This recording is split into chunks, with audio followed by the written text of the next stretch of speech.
di sebuah warung kopi pinggir jalan raya, dekat gerbang tol Batang. Sopir truk lain bernama Budi duduk santai sambil menyeruput kopi hitam panas. Udara pagi itu lembab. Asap rokok mengepul dari meja-meja kayu yang sudah aus, dicampur dengan aroma gorengan yang baru diangkat dari penggorengan. Budi, pria berusia 32 tahun dengan tubuh kurus, tapi berotot karena kerja keras, adalah sopir truk pengangkut sayur dari pasar induk. Dia sering berhenti di warung ini untuk istirahat sebelum melanjutkan perjalanan malam. Teman-temannya, sesama sopir yang sudah kenal lama, berkumpul di sekitar, bercerita tentang berbagai hal, dari harga solar yang naik hingga gosip jalanan. Salah seorang teman, seorang pria gemuk bernama Slamet, menyandarkan tubuhnya ke kursi bambu sambil mengaduk tehnya. "Kamu percaya tidak, Di? Ada hantu cewek di tol Batang. Katanya korban kecelakaan bulan lalu, yang mobilnya hancur bertabrakan dengan truk," kata Slamet dengan suara rendah. Matanya melirik ke sekeliling seolah takut didengar orang lain. Budi tertawa lepas, menggelengkan kepala. "Aku tidak percaya hantu-hantuan seperti itu. Aku etis, Slamet.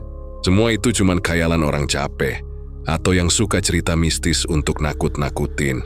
Kecelakaan ya kecelakaan karena cuaca buruk atau nyetir ugal-ugalan, bukan karena roh-roh gentayangan." Temannya yang lain, seorang sopir tua bernama Pak Hadi, ikut menyela sambil menghisap rokok kreteknya dalam-dalam. "Jangan sombong dulu, Budi. Aku dengar dari sopir bas malam, dia lihat sendiri. Wanita berbaju putih, lengan kirinya buntung, darah menetes terus. Dia melambai minta tumpangan, tapi pas didekati, hilang begitu saja. Malamnya mimpi buruk datang, bisik-bisik minta tangannya dikembalikan." Budi masih tertawa, tapi kali ini suaranya agak dipaksakan. Kalian ini. Lu mungkin dia lihat bayangan pohon atau kabut. Ku malam ini lewat sana lagi bawa muatan sayur ke Semarang. Kalau aku ketemu hantu itu, aku ajak ngobrol, tanya apa maunya. Mungkin dia haus, aku kasih air mineral dari cooler box." Slamet menggelengkan kepala, wajahnya serius. "Hati-hati saja, Di. Tol itu sekarang sepi malam hari. Banyak sopi muter lewat jalur Pantura daripada kena gangguan. Katanya hantunya ganas bisa bikin truk oleng sendiri." Percakapan berlanjut sebentar, tapi Budi segera pamit, membayar kopi, dan naik ke truknya yang sudah siap. Mesin diesel menderum pelan saat dia keluar dari parkiran warung. Matahari siang mulai terik, tapi pikirannya ringan. "Cerita ngawur," gumamnya sendirian. Memutar radio untuk mendengar berita sore. Malam itu tiba dengan cepat. Langit gelap gulita tanpa bintang. Hanya awan tebal yang mengancam hujan lagi. Budi mengemudikan truknya memasuki tol Batang sekitar pukul 11 malam. Jalan relatif sepi. Hanya sesekali lampu mobil dari arah berlawanan menyilaukan. Muatannya penuh sayur segar. Aroma daun bawang samar menyusup ke kabin. Radio menyala, memutar lagu-lagu pop Jawa yang riang, membuatnya bernyanyi kecil untuk mengusir kantuk. Tiba-tiba, tanpa peringatan, radio mati seketika. Suara penyanyi terpotong di tengah lirik. Budi menekan tombol on-off, tapi tak ada respons.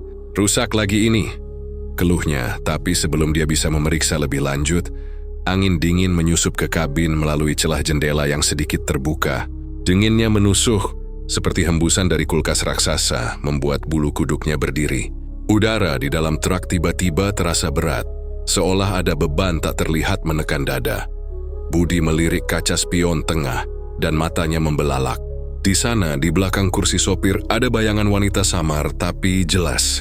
Wajahnya pucat seperti mayat yang baru dikubur. Kulitnya retak-retak dengan luka robek yang masih menganga. Darah kering menempel di pipi. Mata hitamnya tanpa pupil. Hanya rongga gelap yang menatap langsung ke arahnya, penuh dendam dan kesedihan yang tak terperi. "Siapa kamu?" teriak Budi. Suaranya tinggi karena panik. Memutar badan dengan cepat sambil tetap memegang setir. Truk sedikit oleng ke kiri. Ban berdecit di aspal. Wanita itu yang tak lain adalah arwah Ningsih. Tidak bergerak dari tempatnya. Tubuhnya tampak hancur. Tulang bahu menonjol dari daging yang tercabik. Pakaian putihnya robek dan bernoda darah merah kehitaman. Dia mendekat pelan. Wajahnya hampir menyentuh bahu Budi, napasnya yang tak ada terasa seperti hembusan es. "Tanganku, hilang." Cari di semak-semak pinggir tol. Kembalikan padaku, bisiknya dengan suara serak seperti gesekan daun kering di batu. Setiap kata penuh penderitaan. Lengan kirinya yang buntung menetes darah segar lagi. Tetesan jatuh ke lantai truk, membentuk noda yang merembes. Budi panik total. Napasnya tersengal. Tangannya gemetar di setir. Truknya oleng lebih parah. Hampir menabrak pembatas beton di pinggir tol. Suara logam bergesek terdengar nyaring. Dia menginjak rem mendadak, truk berhenti dengan jerkah. Roda mengunci di aspal basah. "Pergi, ini tidak nyata!" Jeritnya lagi, tapi suaranya pecah. Dengan tubuh gemetar hebat, Budi membuka pintu kabin dan turun ke pinggir jalan. Angin malam berhembus kencang, daun pepohonan bergoyang liar seolah menyembunyikan rahasia gelap. Saat kakinya menyentuh tanah, dia merasa tangan dingin menyentuh bahunya dari belakang. Jari-jari es menekan kulitnya, meninggalkan rasa sakit seperti luka bakar dingin. Dia berputar cepat tapi tak ada siapa-siapa. Hanya kegelapan tol yang membentang. Budi berlari kembali ke truk, mengunci pintu, dan menghidupkan mesin dengan tangan bergetar. Sisa perjalanan terasa seperti mimpi buruk. Matanya terus melirik spion. Takut bayangan itu muncul lagi. Sampai tiba di Semarang dini hari, dia tak bisa tidur. Tubuhnya basah keringat dingin. Pagi harinya, dengan wajah pucat dan mata cekung, Budi pergi ke kantor polisi terdekat, masih mengenakan baju kemarin yang kusut. Dia duduk di depan petugas, seorang sersan muda bernama Andi, yang sedang mengetik laporan. "Aku lihat hantu cewek semalam, Pak. Di tol Batang. Badannya hancur seperti korban kecelakaan. Tangan kirinya putus dari siku, darah menetes terus." Dia bicara, "Suruh aku cari telapak tangannya yang hilang," cerita Budi dengan suara bergetar. Tangannya memegang gelas air yang diberi petugas. Polisi itu tertawa kecil, menggelengkan kepala sambil menutup buku catatannya. "Kamu capek kali, Mas. Mengemudi malam-malam sendirian bisa bikin halusinasi. Tidak ada hantu di tol ini, cuma cerita iseng sopir-sopir. Istirahat dulu, minum obat tidur kalau perlu." Budi bangkit dengan marah ringan. "Ini nyata, Pak. Aku rasakan tangannya menyentuh bahu aku. Dingin sekali, seperti mayat hidup." Petugas menghela napas. "Kalau begitu, laporkan saja secara resmi. Tapi tanpa bukti, ini cuma cerita. Hati-hati di jalan, jangan percaya tahayul." Budi pulang dengan hati gelisah, tapi hantuan. Semakin sering setelah itu, setiap malam sopir yang lewat merasakan kehadiran Ningsih. Hembusan dingin tiba-tiba, bayangan di spion, atau bisikan samar yang meminta tangan hilangnya. Tol Batang menjadi tempat angker. Desas-desus menyebar ke warung-warung kopi lain, membuat lebih banyak orang menghindarinya saat gelap tiba. Arwah itu tak mau pergi. Penderitaannya menular ke siapa saja yang berani melintas, menunggu seseorang yang cukup berani untuk mencari apa yang hilang. Malam semakin larut di tol Batang. Angin malam berhembus pelan membawa dingin yang merasuk tulang, seolah alam sendiri sedang bersekongkol dengan kegelapan. Seorang sopir taksi online bernama Andi, pria berusia 29 tahun, dengan wajah lelah karena shift panjang, nekat melintas di sana sekitar pukul 2 dini hari. Mobilnya, sebuah sedan kecil berwarna silver yang sudah banyak goresan dari perjalanan harian, melaju dengan kecepatan sedang. Di kursi belakang, penumpangnya seorang gadis muda bernama Lina, mahasiswi yang baru pulang dari pesta malam di Semarang. Tertidur lelap dengan kepala menyandar ke jendela, napasnya teratur di tengah suara mesin yang monoton. Andi menyalakan radio pelan, lagu-lagu balad lembut mengalun untuk menjaga agar matanya tetap terbuka. Malam ini sepi sekali. Biasanya ada truk atau mobil lain. Gumamnya sendirian, tangannya mengetuk-ngetuk setir mengikuti irama. Dia sudah mendengar cerita-cerita aneh dari sesama sopir di aplikasi chat group tentang hantuan di tol ini. Tapi dia abaikan. Itu cuma isu untuk nakut-nakutin pemula. "Ku sudah lewat sini ratusan kali," katanya pada diri sendiri, berusaha meyakinkan. Tiba-tiba, di tengah jalan tepat di bawah cahaya lampu tol yang kuning redup, sosok Ningsih berdiri tegak seperti patung. Tubuhnya samar dalam kegelapan. Pakaian putihnya compang-camping dan bernoda darah kering. Rambut hitam panjangnya menjuntai liar menutupi wajah yang pucat. Lengan kirinya buntung. Luka potongannya menganga lebar dengan daging robek yang masih menetes cairan merah pekat. Tulang siku menonjol putih di antara otot yang tercabik. Andi membelalakkan mata. Tangannya refleks menginjak rem mendadak. Ban berdecit keras di aspal basah. Mobil terguncang hebat hampir oleng ke pembatas. Ya ampun, hampir nabrak orang. Seru Andi, suaranya tinggi karena kaget. Tubuhnya terdorong ke depan oleh inersia. Asap tipis naik dari ban yang mengunci. Penumpangnya, Lina, terbangun tiba-tiba. Matanya berkedip-kedip kebingungan. Tangannya meraih tasnya secara insting. Kenapa mas, ada apa? Kita nabrak sesuatu. Tanyanya dengan suara ngantuk bercampur panik. Tubuhnya duduk tegak sambil melirik keluar jendela. Ada cewek berdiri di tengah jalan tadi. Tepat di depan mobil, tapi sekarang hilang begitu saja, jawab Andi gemetar. Suaranya bergetar, tangannya masih memegang setir erat-erat. Dia membuka jendela sedikit, meneriakkan ke kegelapan. Hei, kamu baik-baik saja? Jangan main-main di tol malam gini. Lina memandang ke depan dengan mata melebar. Cewek, di mana? Aku tidak lihat apa-apa. Mungkin bayangan pohon atau kabut, mas. Ayo lanjut saja. Aku mau cepat sampai rumah. Andi mengangguk ragu. Tapi sebelum dia bisa menekan gas lagi, dari kaca spion belakang, bayangan Ningsih muncul lagi tiba-tiba. Kali ini lebih dekat. Wajahnya menempel hampir ke kaca. Wajahnya berubah mengerikan. Kulitnya mengelupas seperti kertas terbakar. Daging di pipi robek memperlihatkan gigi dan gusi yang berdarah. Mata hitamnya menyala penuh amarah. Darah mengalir deras dari luka-luka di tubuhnya. Dari leher yang tergorok oleh pecahan kaca. Dari perut yang tercabik oleh besi bengkok. Tetesan merah membasahi kursi belakang secara gaib. Kembalikan tanganku. Itu milikku. Teriak Ningsih dengan suara menggelegar yang bergema di dalam mobil.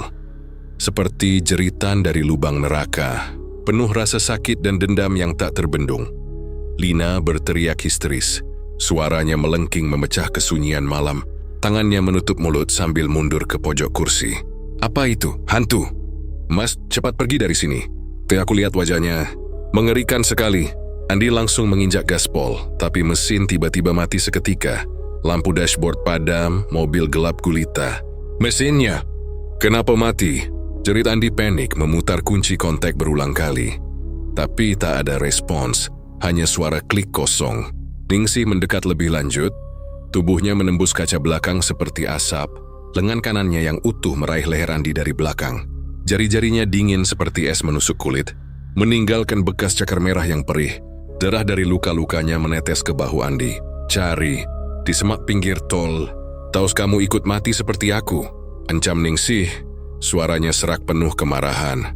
Napasnya yang busuk menyapu wajah Andi membuatnya mual. Tangan itu mencekik lebih erat. Kuku tajam menusuk kulit leher.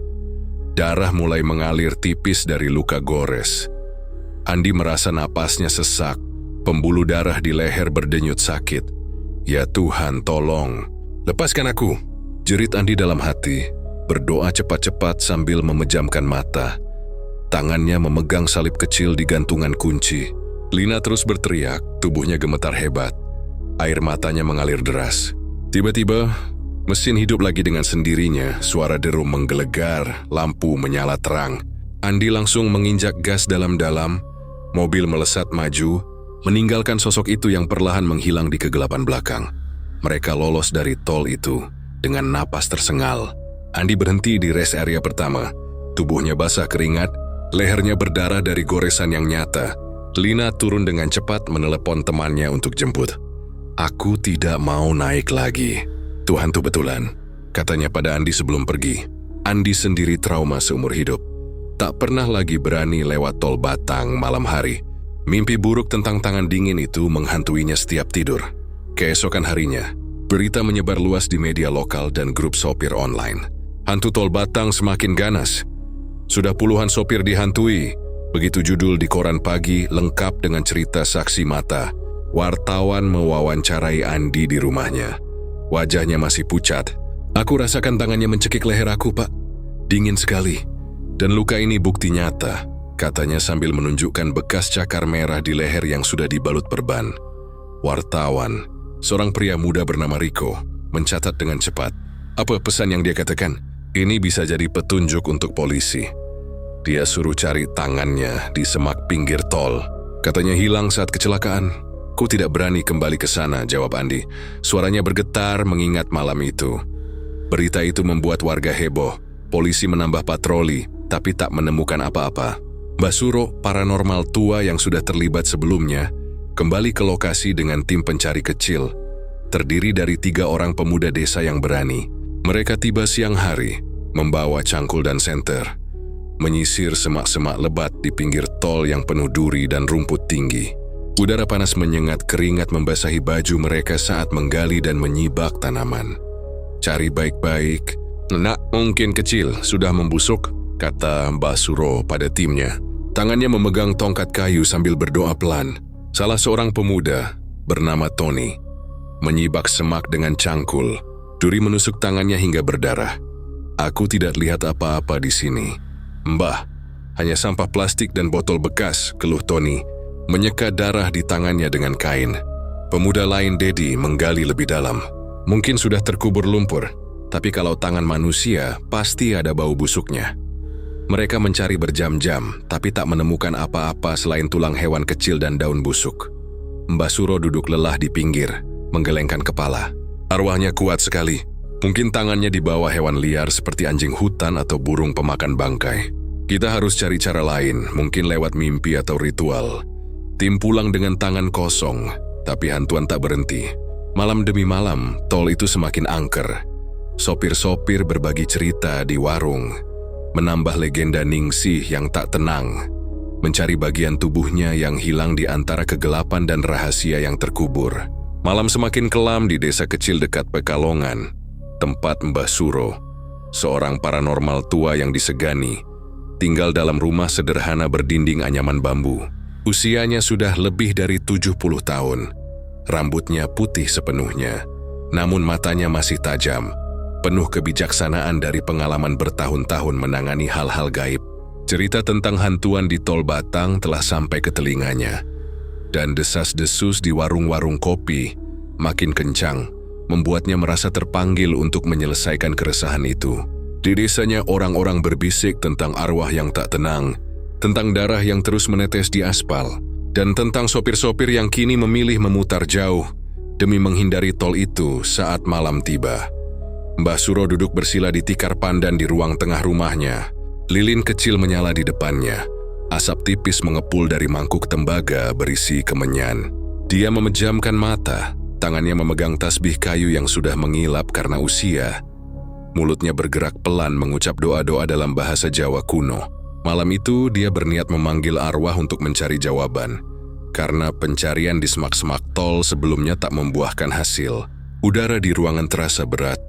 Angin malam yang masuk lewat celah-celah bambu membawa dingin yang tak wajar.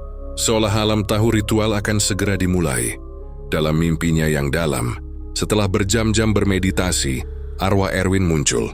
Sosoknya buram, tubuhnya tampak seperti asap tipis namun wajahnya jelas penuh penyesalan. Matanya cekung, penuh bayang-bayang rasa bersalah, dan luka di tubuhnya dari kecelakaan itu masih terlihat. Perutnya robek, usus menjuntai keluar. Darah kering menempel di bajunya yang compang-camping. Dia berdiri di tengah kabut seperti di pinggir tol malam itu. Suaranya gemetar saat berbicara. Mbah, tangan Ningsih. Aku melihatnya terlempar ke sungai kecil di pinggir tol. Saat kecelakaan aku sempat melihat Sebelum semuanya gelap, kata arwah Erwin, suaranya serak, penuh beban. Cincin perak di jarinya berkilau sesaat sebelum menghilang ke air. Mbah Suro, dalam alam mimpi, menatapnya dengan pandangan tenang tapi tegas. Mengapa baru sekarang kamu bilang, nak? Banyak orang sudah ketakutan karena arwah itu. Apa yang kamu sembunyikan? Erwin menunduk, bayangannya bergetar seperti akan lenyap. Aku takut, Mbah. Aku yang mengemudi terlalu kencang malam itu meski tahu hujan deras.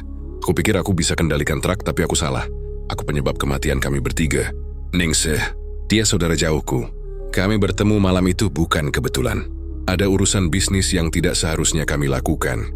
Mbah Suro mengangguk pelan, alisnya berkerut. Bisnis apa, nah? Ceritakan semua agar arwahnya tenang. Erwin ragu sejenak lalu melanjutkan.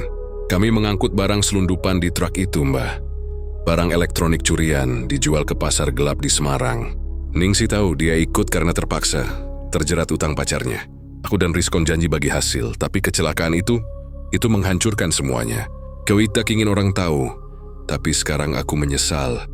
Mbah Suro menghela napas panjang, tasbih di tangannya berhenti berputar. Dosa kalian berat, nah, tapi arwah Ningsih menderita lebih karena tubuhnya tak utuh. Aku akan cari tangannya. Istirahat dengan tenang setelah ini. Erwin mengangguk samar, tubuhnya perlahan memudar ke dalam kabut. Terima kasih Mbah, tolong, selesaikan ini untuknya. Mbah Suro terbangun pagi harinya dengan keringat dingin membasahi dahi. Dia segera mengumpulkan 3 pemuda dari desa yang sebelumnya membantu, Tony, Dedi, dan Slamet, yang dikenal pemberani meski masih muda. Mereka berkumpul di halaman rumah Mbah Suro, membawa cangkul, senter, dan tali untuk menjelajahi sungai kecil yang disebutkan. Langit pagi itu cerah, tapi udara di sekitar tol terasa muram, seperti ada bayangan tak terlihat yang mengintai. Kita ke sungai kecil dekat kilometer 15, anak-anak. Erwin bilang tangan itu terlempar ke sana. Kita harus cari sampai ketemu, kata Mbah Suro dengan suara tegas. Tongkat kayunya mengetuk tanah sebagai penutup. Tony, yang paling muda di antara mereka, mengangguk tapi wajahnya penuh keraguan. Mbah, sungai itu dangkal tapi banyak lumpur dan sampah. Ibu yaksi kita akan menemukannya. Sudah sebulan lewat, mungkin sudah hanyut. Dedi, yang lebih pendiam, menyela sambil memeriksa cangkulnya. Kalau arwah bilang di sana, kita coba saja. Aku dengar dari sopir lain, hantunya makin ganas. Kemarin ada yang bilang mobilnya mogok tiba-tiba, seperti ada yang mematikan mesin. Slamet, yang paling besar badannya, menambahkan, aku sih tidak takut hantu. Mbah, tapi kalau ketemu, apa yang harus kita lakukan? Lari atau apa?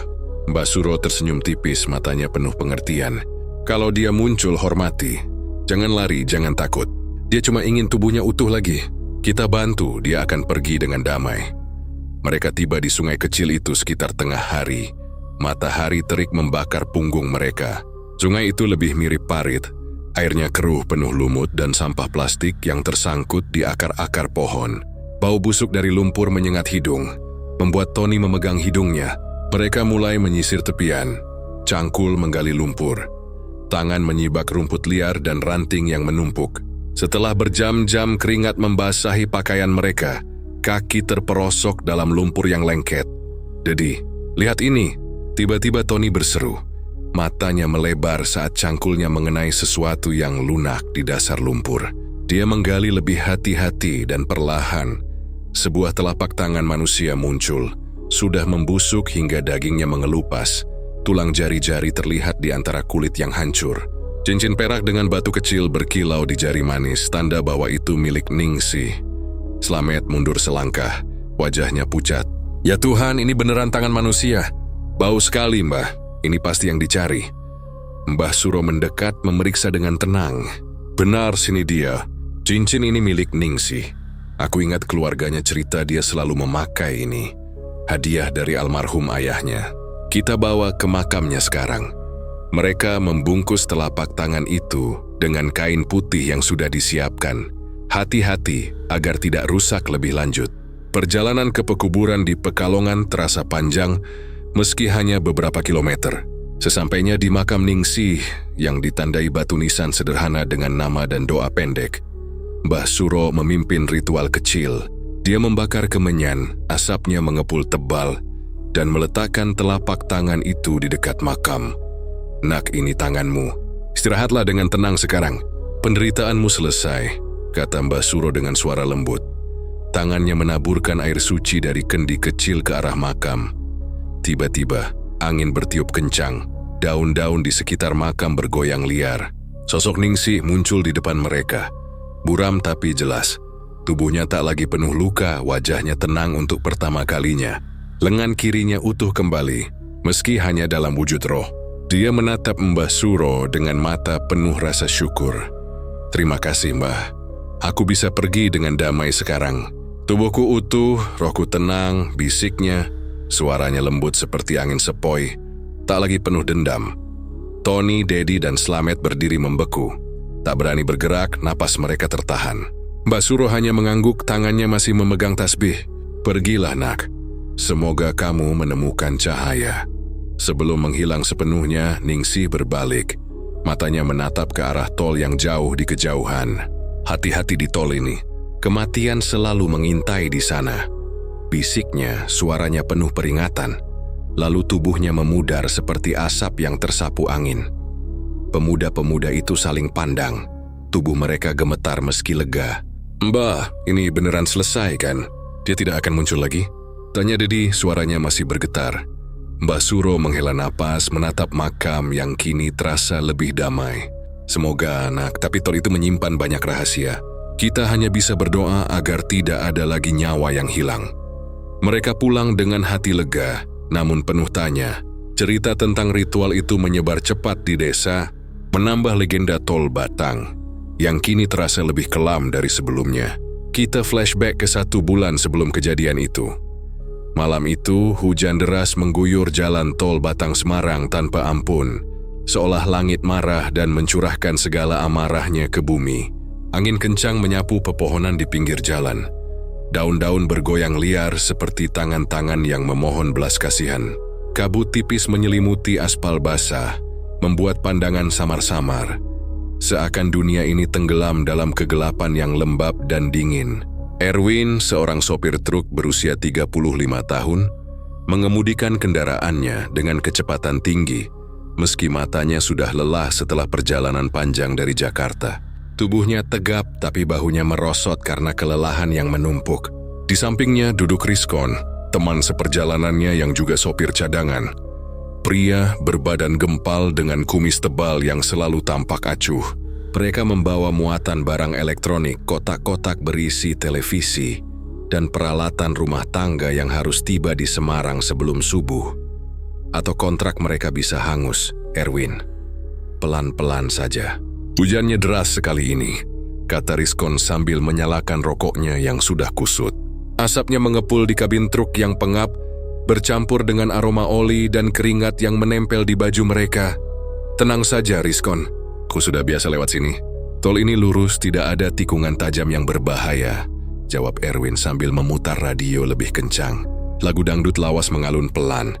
Suara penyanyinya serak-serak basah mencoba mengusir kantuk yang mulai merayap di kelopak mata mereka. "Lagi pula kalau kita lambat, bos marah besar. Ingat kontrak kemarin? Kita hampir kena potong gaji karena telat sejam saja." Rizkon menggelengkan kepala, menghisap rokoknya dalam-dalam. "Ya, tapi nyawa lebih penting daripada uang. Lihat jalan ini licin seperti minyak. Satu kesalahan kecil kita bisa tergelincir. Aku dengar cerita dari sopir lain, tol ini sering kecelakaan saat hujan deras begini." Erwin tertawa kecil, tapi suaranya terdengar dipaksakan. "Kamu terlalu khawatir. Aku sudah mengemudi truk ini bertahun-tahun. Tidak ada yang perlu dikhawatirkan. Mari kita bicara soal keluarga saja. Bagaimana anakmu di desa? Sudah sekolah lagi?" Rizkon tersenyum tipis, matanya menerawang keluar jendela di mana hujan terus menggelegar. "Anakku baik-baik saja. Istri bilang dia pintar matematika sekarang, tapi aku jarang pulang, Erwin. Pekerjaan ini menyita waktu. Kamu sendiri? Istri dan anak di Semarang pasti menunggu." "Ya, mereka menunggu. Rina selalu mengomel kalau aku pulang larut. Tapi apa boleh buat, ini cara kita cari nafkah," balas Erwin.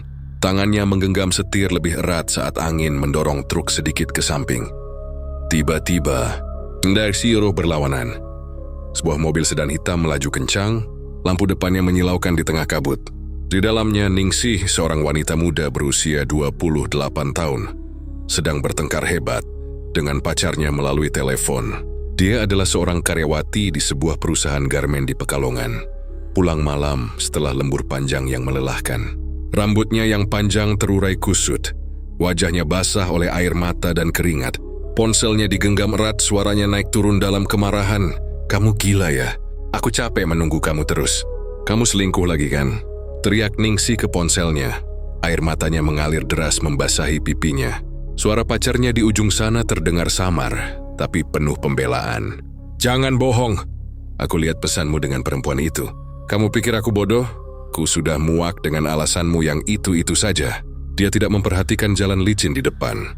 Genangan air yang membentuk sungai kecil di aspal. Tangan kanannya memegang ponsel. Yang kiri berusaha mengendalikan setir, tapi pikirannya terpecah. "Kalau begini terus kita putus saja. Aku tidak mau hidup seperti ini lagi." Jeritnya lagi, suaranya pecah oleh isak tangis. Mobilnya oleng tiba-tiba, ban selip di genangan air yang dalam. Ningsih berusaha mengendalikan setir dengan panik, tapi terlambat. Setir terkunci, mobil menabrak pembatas jalan dengan keras. Suara logam berderit memekakkan telinga. Mobil berputar-putar tak terkendali. Ban berdecit di aspal basah dan langsung menghantam truk Erwin dari depan dengan kecepatan penuh. Dentuman keras terdengar seperti ledakan yang mengguncang malam. Truk Erwin terguling ke samping. Roda-roda berputar di udara sebelum jatuh dengan bunyi gedebuk yang memekakkan. Muatannya berserakan kemana-mana. Kotak-kotak elektronik pecah berhamburan. Pecahan kaca dan plastik beterbangan seperti hujan es. Mobil Ningsih hancur lebur. Bagian depannya remuk seperti kaleng yang diinjak raksasa. Logam bengkok dan robek di mana-mana. Darah menyembur kemana-mana. Bercampur dengan air hujan yang terus mengguyur, membentuk genangan merah yang mengalir ke selokan pinggir tol. Erwin terlempar dari kabin truk yang robek. Tubuhnya terbelah dua oleh pecahan logam tajam yang menusuk dari pinggang ke atas. Darahnya memancar seperti air mancur. Tulang rusuknya patah dan menonjol keluar. Ususnya terburai di aspal basah. Matanya terbuka lebar dalam keterkejutan terakhir. Napasnya tersengal sebelum berhenti selamanya. Rizkon yang masih terjebak di dalam kabin, kepalanya hancur, tertimpa muatan berat yang jatuh. Otaknya terciprat ke dinding truk. Darah dan cairan otak bercampur dengan asap rokok yang masih mengepul. Tulang tengkoraknya retak. Mata kanannya keluar dari rongganya, bergantung hanya oleh urat syaraf. Ningsih. Tubuhnya tercabik-cabik di dalam mobil yang hancur. Kepalanya terbentur dashboard. Darah mengalir dari luka robek di dahinya, giginya patah dan berserakan. Lengan kirinya putus dari siku. Tulang humerusnya menonjol putih di antara daging yang robek. Darah mengucur deras dari arteri yang terpotong. Telapak tangannya hilang entah kemana. Mungkin terlempar ke semak-semak pinggir tol saat benturan terjadi. Jari-jarinya yang ramping terpisah dari lengan. Cincin tunangannya masih menempel di jari manis yang berdarah. Suara jeritan terakhir. Ningsih bergema samar sebelum diam selamanya. Tubuhnya tergantung terbalik di sabuk pengaman yang robek. Bau amis darah dan bensin yang bocor memenuhi udara. Campur aduk dengan hujan yang tak henti. Beberapa menit kemudian kendaraan lain berhenti di pinggir. Sopir-sopir turun dengan wajah pucat. Tapi tak ada yang berani mendekat terlalu dekat. Ya Tuhan. Ini mengerikan. Cepat panggil ambulans, teriak seorang sopir bus yang kebetulan lewat. Tangannya gemetar saat menelepon polisi. Sirin ambulans datang terlambat. Lampu merah birunya berkedip di kegelapan. Para medis turun dengan cepat, tapi melihat pemandangan itu, mereka hanya bisa menggelengkan kepala.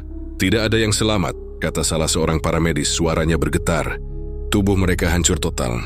Ini kecelakaan terburuk yang pernah saya lihat. 3 nyawa melayang di malam itu, meninggalkan jejak darah yang tersapu hujan. Polisi mencatatnya sebagai kecelakaan biasa akibat cuaca buruk. Tapi di antara puing-puing yang berserakan, telapak tangan Ningsih tak pernah ditemukan. Semak-semak di pinggir tol diam saja, menyimpan rahasia gelap yang akan bangkit di malam-malam berikutnya. Hujan terus turun, seolah mencuci dosa malam itu. Tapi kegelapan tetap mengintai, menunggu korban berikutnya. Beberapa hari setelah kecelakaan maut itu, pemakaman akhirnya digelar di desa masing-masing korban, di bawah langit mendung yang seolah ikut berduka. Di Pekalongan, tepatnya di sebuah pemakaman kecil di pinggir sawah, keluarga Ningsih berkumpul dengan wajah-wajah pucat dan mata bengkak karena tangis yang tak henti. Udara lembab oleh hujan kemarin membuat tanah liat menempel di sandal mereka. Tubuh Ningsih dimakamkan tanpa lengan kiri yang lengkap. Peti matinya lebih ringan dari seharusnya, seolah rohnya sudah pergi jauh sebelum upacara selesai. Ibu Ningsih, seorang janda tua dengan rambut beruban dan tangan keriput, berlutut di depan makam yang masih basah, memegang tasbih kayu yang sudah aus karena doa-doa panjang. Ya Allah, mengapa anakku harus pergi seperti ini? Badannya hancur total, tangannya hilang tanpa jejak. Apa dosaku hingga engkau ambil dia begitu kejam? Tatap ibunya, suaranya pecah oleh isak yang dalam. Air mata mengalir membasahi kerudung lusuhnya. Saudara-saudaranya berdiri di sekitar, salah seorang adik perempuannya, Sinta, memeluk ibu dari belakang. Berusaha menenangkan tapi ikut terseduh. "Ibu, jangan begitu." "Ningsih, sudah tenang sekarang. Kita harus ikhlas," bisik Sinta meski suaranya gemetar. "Dia pasti tidak ingin kita terus menangis seperti ini." Ibu menggelengkan kepala lemah. Bagaimana bisa ikhlas? Tubuhnya tidak utuh, Sinta. Lengan kirinya putus, telapak tangannya entah di mana. Bagaimana rohnya bisa istirahat kalau bagian tubuhnya hilang? Ini pasti ada kutukan di tol itu. Tetangga-tetangga desa yang datang untuk takziah berbisik-bisik di belakang. Suara mereka samar tapi penuh spekulasi. Katanya kecelakaan karena hujan deras, tapi aku dengar ada yang aneh. "Mobilnya hancur seperti digilas setan," kata seorang bibi tua pada yang lain. "Ningsih orang baik, tapi pacarnya itu. Gosipnya dia sering bertengkar hebat, mungkin itu penyebabnya." Upacara berlangsung sederhana, dengan doa dari kiai desa yang membaca ayat-ayat suci. Suaranya bergema di antara batu nisan yang usang. Setelah peti diturunkan ke liang lahat, tanah ditimbun perlahan, tapi Ibu Ningsih tetap di sana hingga sore, seolah tak mau meninggalkan putrinya sendirian. Di sisi lain, di Semarang, pemakaman Erwin dan Rizkon digelar berdekatan di sebuah kompleks makam kota yang ramai. Langit abu-abu menambah suasana muram. Angin sepoi membawa aroma bunga Kamboja yang layu. Istri Erwin, Rina, seorang wanita parubaya dengan mata cekung karena kurang tidur, memeluk anak laki-lakinya yang masih kecil, seorang bocah berusia 6 tahun bernama Andi. Jeng Ye belum sepenuhnya mengerti apa yang terjadi. "Papa kamu pergi karena kecelakaan itu." "Nah, tol Batang, tempat sial itu," bisik Rina sambil menangis, tangannya mengusap rambut Andi yang kusut. Bocah itu memandang makam ayahnya dengan mata polos. Tangannya memegang foto Erwin yang sudah kusam. "Kenapa papa tidak pulang, Bu? Katanya kemarin malam dia telepon bilang sebentar lagi sampai," tanya Andi dengan suara kecil. Air matanya mulai menetes. "Aku ingin main bola lagi sama papa." Rina menarik napas dalam, berusaha kuat. "Papa sudah di surga sekarang, nah. Dia menjaga kita dari atas. Tapi tol itu, jangan pernah lewat sana kalau besar nanti. Itu tempat kematian." Keluarga Rizkon juga hadir.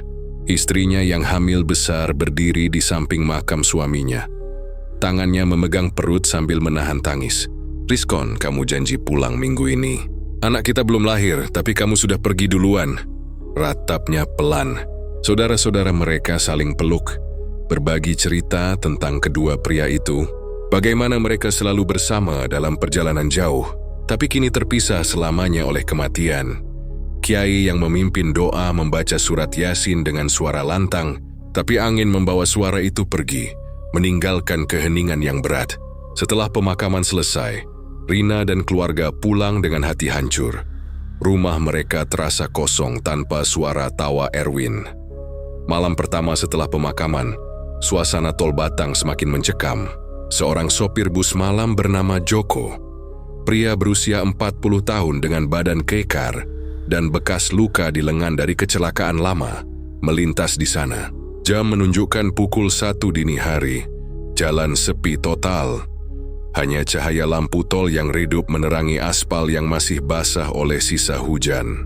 Busnya melaju pelan. Penumpang di belakang sudah tertidur lelap. Suara dengkur samar terdengar di antara gemericik hujan tipis yang baru mulai lagi. Joko menyalakan radio untuk mengusir kesunyian. Lagu-lagu Jawa lawas mengalun pelan. Malam ini sepi sekali. Biasanya ada truk lewat, gumamnya pada diri sendiri. Tangannya menggosok mata yang mulai berat. Tiba-tiba, di pinggir jalan, tepat di bawah cahaya lampu yang berkedip-kedip, Joko melihat sosok wanita berpakaian putih berdiri diam. Rambutnya panjang menutupi wajah sepenuhnya, seperti tirai hitam yang bergoyang pelan oleh angin. Lengan kirinya buntung dari siku. Darah merah pekat menetes dari luka robek itu, membentuk genangan kecil di aspal. Sosok itu tampak pucat, kulitnya seperti kertas basah. Dan dari jarak jauh, Joko bisa melihat luka-luka di tubuhnya, daging yang menganga dari kecelakaan. Apa itu? Hantu sungguhan? Gumam Joko sendirian, matanya melebar. Jantungnya berdegup kencang, tapi dia berusaha tetap tenang. Tangannya menggenggam setir lebih erat.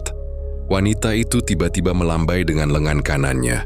Gerakannya lambat dan aneh, seolah meminta tumpangan atau bantuan. Joko ragu sejenak, tapi instingnya sebagai sopir membuatnya menginjak rem pelan. Bus melambat, roda berdecit di aspal basah. Mungkin orang kecelakaan perlu bantuan, pikirnya.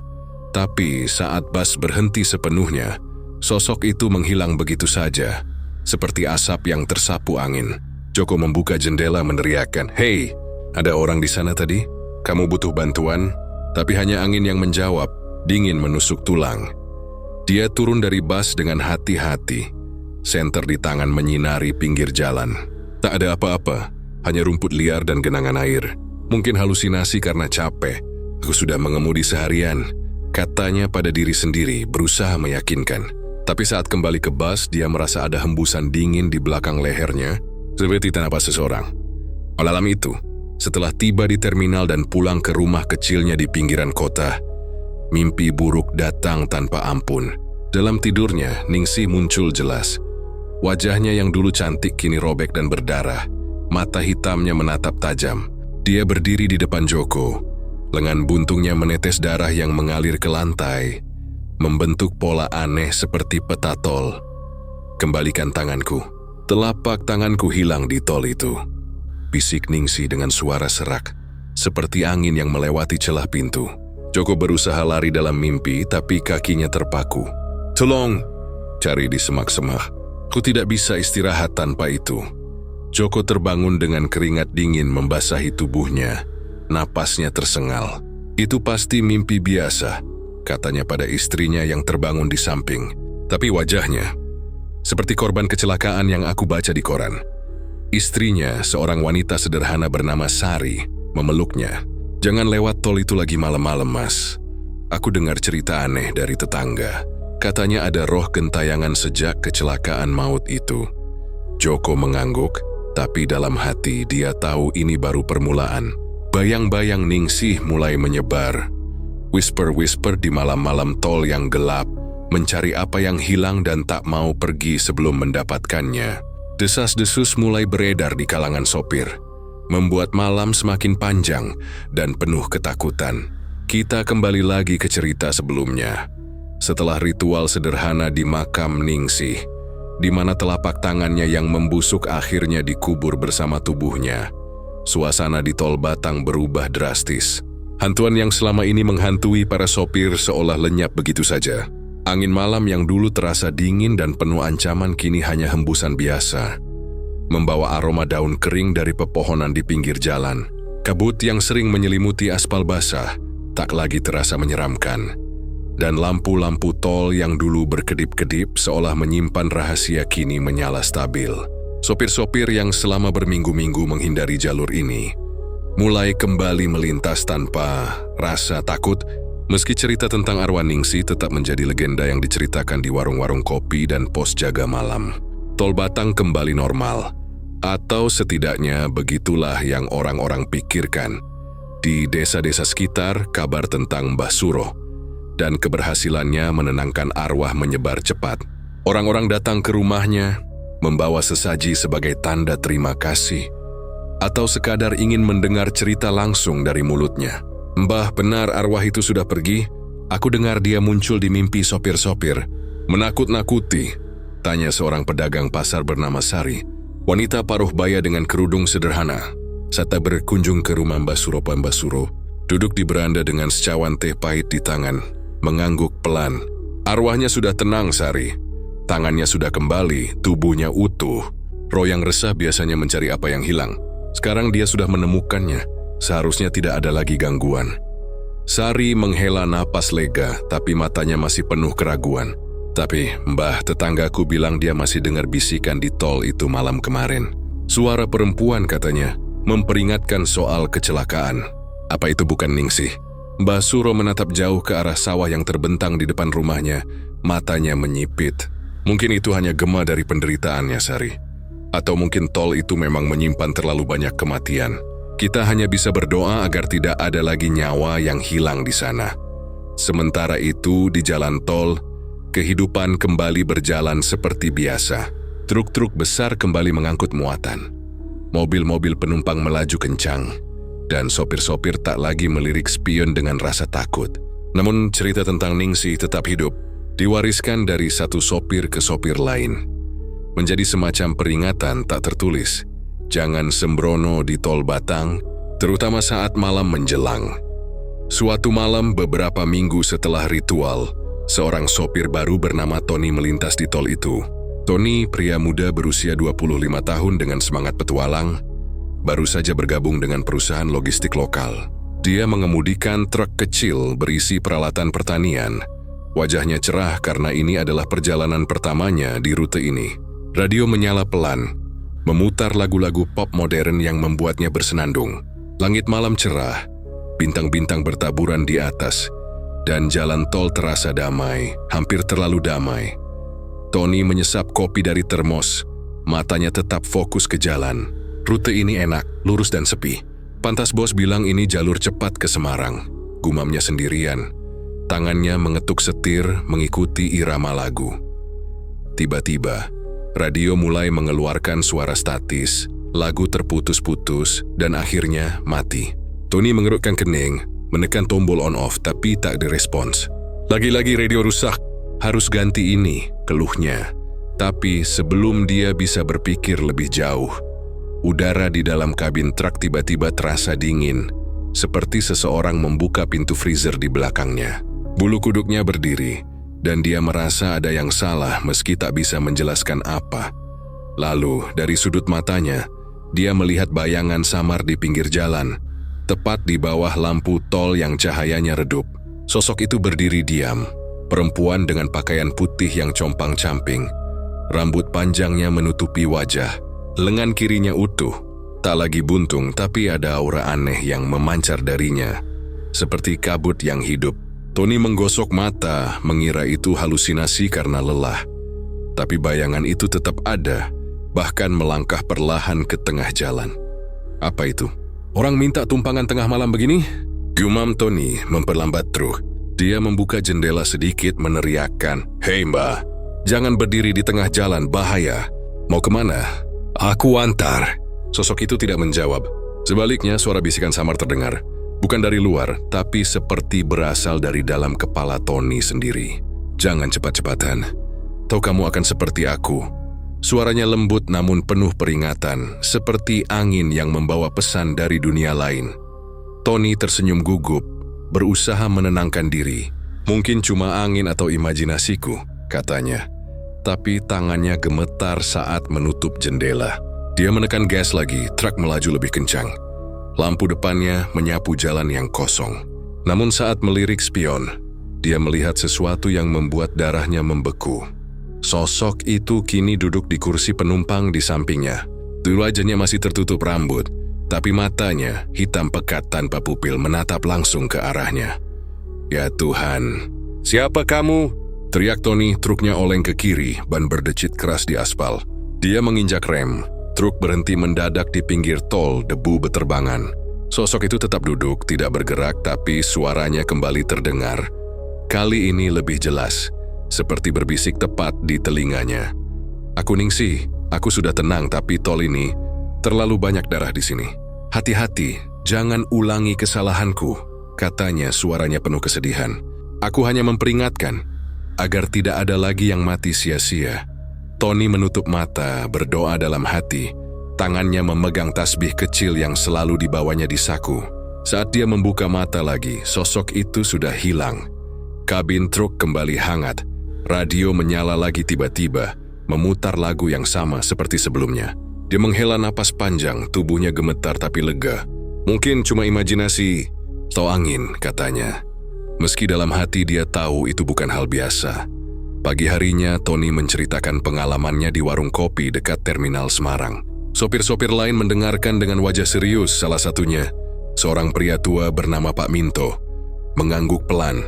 "Kamu beruntung, nak. Dia cuma memperingatkan." Kau dengar dari sopir lain? Ada yang melihat bayangan yang sama, tapi tidak semua selamat. Bulan lalu, ada mobil oleng tanpa sebab nabrak pembatas. Sopirnya bilang dia dengar bisikan sebelum kehilangan kendali. Tony menyeruput kopinya, matanya masih gelisah. "Jadi dia masih di sana, Pak? Meski tangannya sudah dikubur?" Pak Minto menghela napas menatap cangkirnya. "Mungkin dia memang sudah tenang, tapi tol itu, tempat itu seperti menyerap kematian. Ningsih mungkin masih mengawasi, memastikan tidak ada lagi kecelakaan maut. Atau mungkin dia tidak bisa pergi sepenuhnya. Tony mengangguk, memutuskan untuk tidak lagi melintas di tol Batang saat malam. Cerita itu menyebar, menambah babak baru pada legenda tol yang kelam. Sopir-sopir kini lebih berhati-hati, mengurangi kecepatan saat malam, menghormati peringatan dari arwah yang tak pernah benar-benar pergi. Tol Batang tetap berdiri lurus dan sunyi, tapi di balik ketenangannya, bayang-bayang Ningsi masih ada, mengintai dalam bisikan angin, menjaga agar kematian tak lagi merenggut nyawa di tempat yang telah mencuri hidupnya.